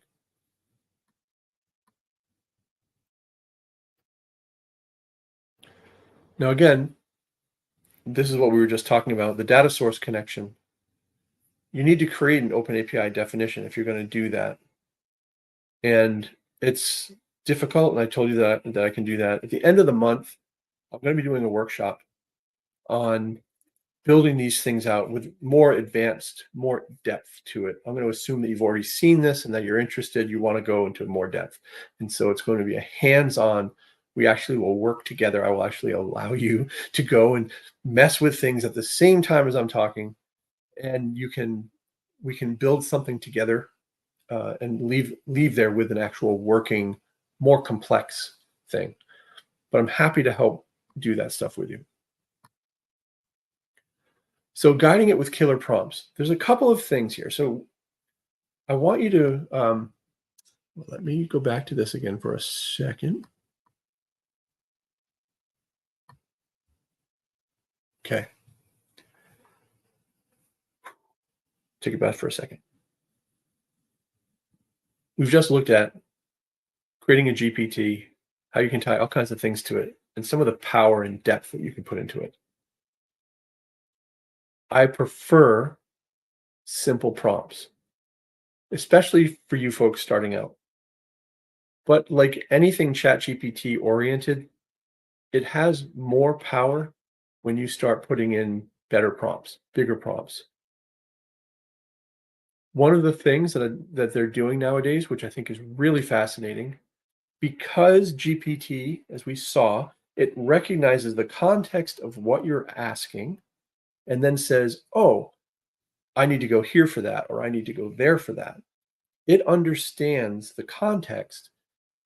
If you have prompts under the covers for different roles, let's say you had a role of a baseball manager or coach, and you had a role of baseball player, and you had a role of baseball fan. And depending on the question that's coming in, you might have to say, well, as a fan, I'd like to know how many seats are in the stadium. The player's like, I don't care. Coach is like, I don't care. But the question really shows the role, doesn't it? But what if you wanted to have this kind of baseball GPT and allow those kinds of questions? Would you have to create one for the coach and another one for the player and another one for the fan? No. What you can actually do is create one prompt that says, I have coaches, I have players, and I have fans.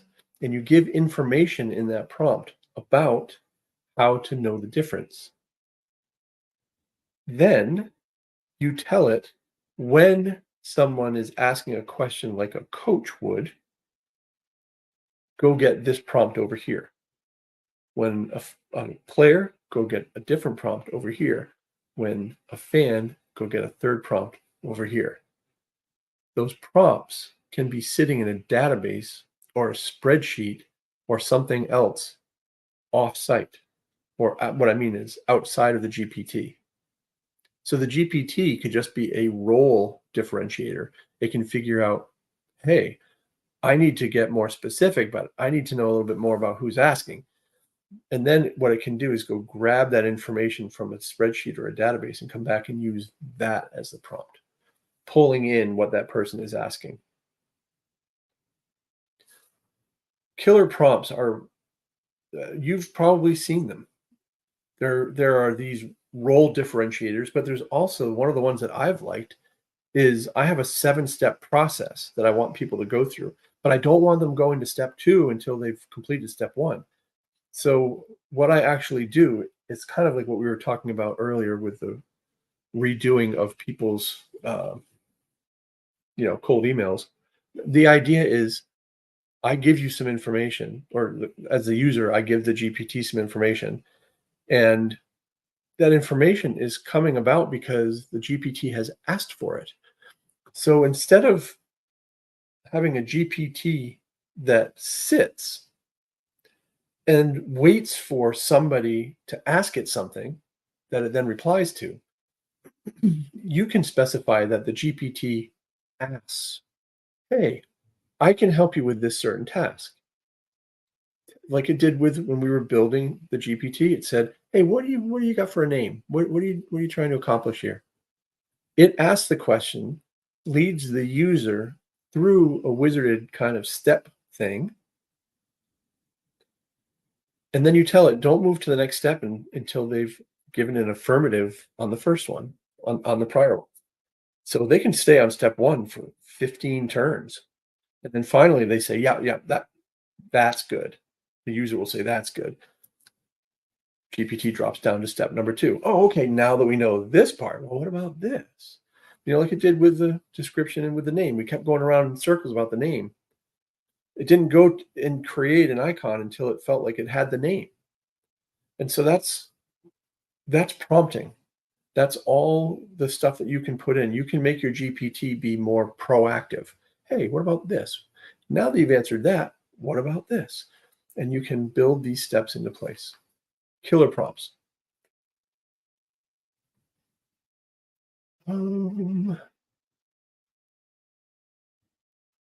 Sorry, just going to share the screen again. Hey,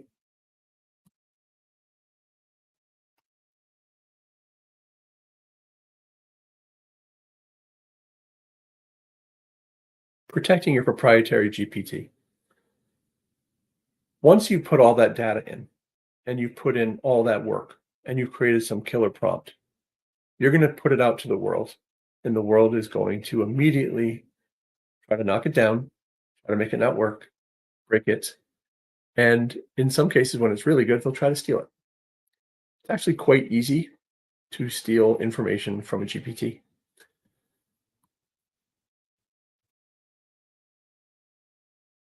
Over here, this is the air quality one. Pretend that you don't see the stuff on the left-hand side. This is just somebody using it. Where do you get your data?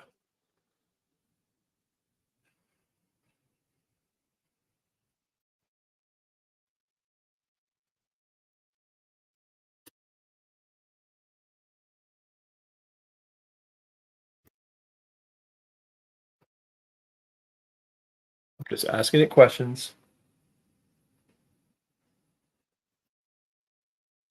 But notice what this said. Nope, I can't provide that. I can access it internally. So they've actually shored this up a little bit, which is good. But all you have to do is search. You can find ways to hack these things. So notice that this is just a very simple instruction set. If I go back into my best practices one, notice that what it has here.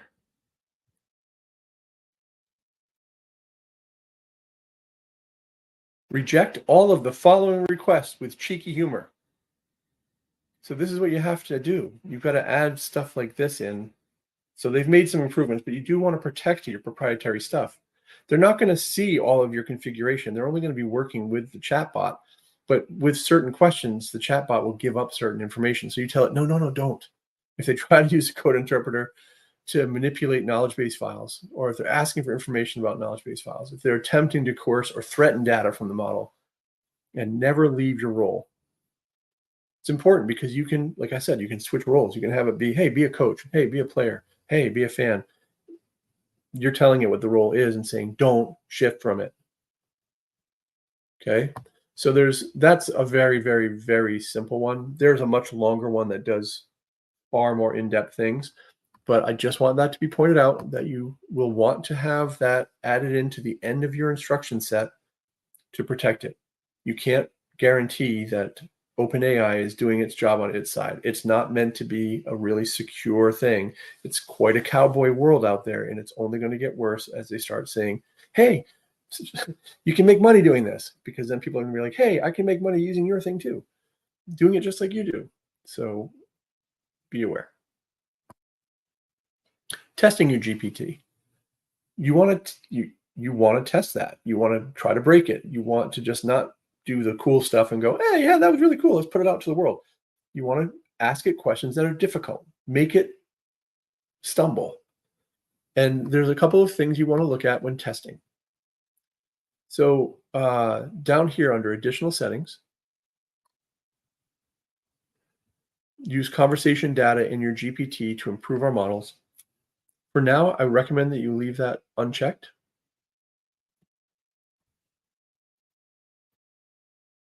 And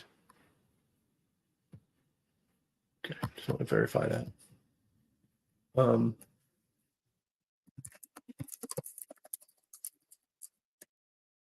So go into the create and you can ask questions about testing.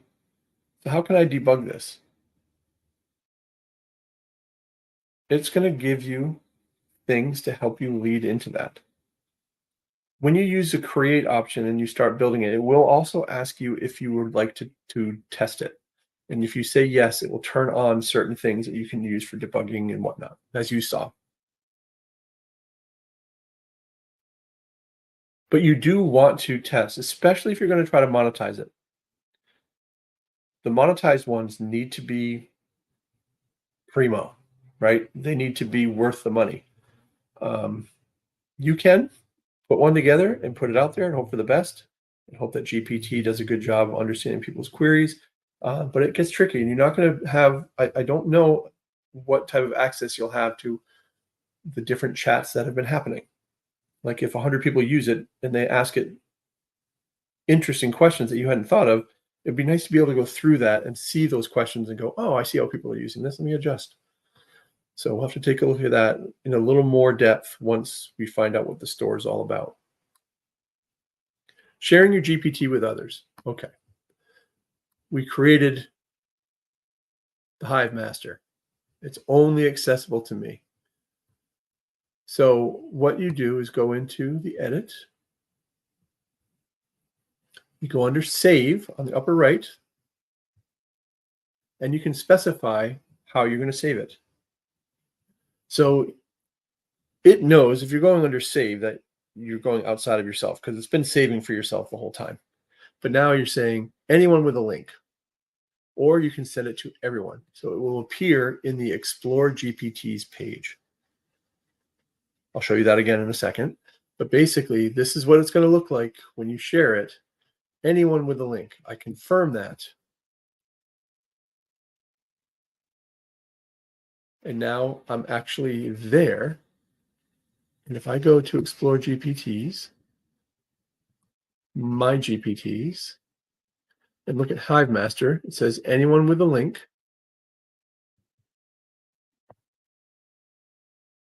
I can just go right up here into the URL and grab that link. So go ahead and you can screenshot that if you want, and you can do this. We're only a couple minutes left. I want you to be able to go to that and try it out. So you can give the link out to anybody you want, but only the people with that link can do it. And they have to have the pro version or the enterprise version of OpenAI's ChatGPT subscription. The free version does not allow access, does not allow creation of these things. This is part of the more advanced world of OpenAI. So going public with it, notice when you go to Explore GPTs, there are a bunch of public ones already out there. Not monetized, but they are out there. You can see what people have created. I could put the Hive Master out there, but there's one that ties right to Canva. There's a logo creator. There's a whole bunch of cool ones written by ChatGPT themselves. As you create one and you give it that public access available to anyone, it then becomes available on this screen where you could do a search for, any of the ones that these aren't public, but if they were, you could search for it and find it there and click on it. So as you noticed, giving it public access doesn't make it easy to find. People have to go here and go, yeah, I want one on beekeeping. Let's see. Maybe there's already one on here. Yeah, there's a couple. You're not getting a lot of use. 0, 0. This one gets a little bit. This one gets some. But you could put yours out there too. So that's how you would do that. Now, monetization, I wish they had gotten that part done. It's basically going to be an extension off of this, the public things, with a way of you making money and them making money. To pay to use it, you just have to make it public, from what I understand, make it available to everybody.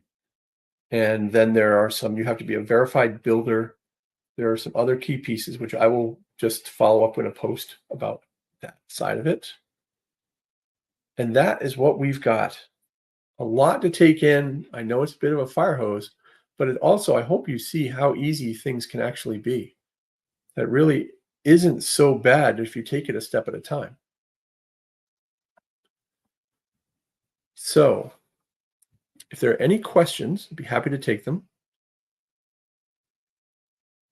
Otherwise, what I want to also offer out to you is at the end of this month, there'll be more information coming. I'm not exactly sure whether I do it as a 5-day challenge, which would be 1 hour, 5 days in a row, where we go into the depth of these individual pieces and we dig stuff out and make something great, or whether it would be like a 3-hour workshop, like maybe a Saturday afternoon or something, a Thursday afternoon or something, that East Coast time, that would allow you to dive in with me and do something.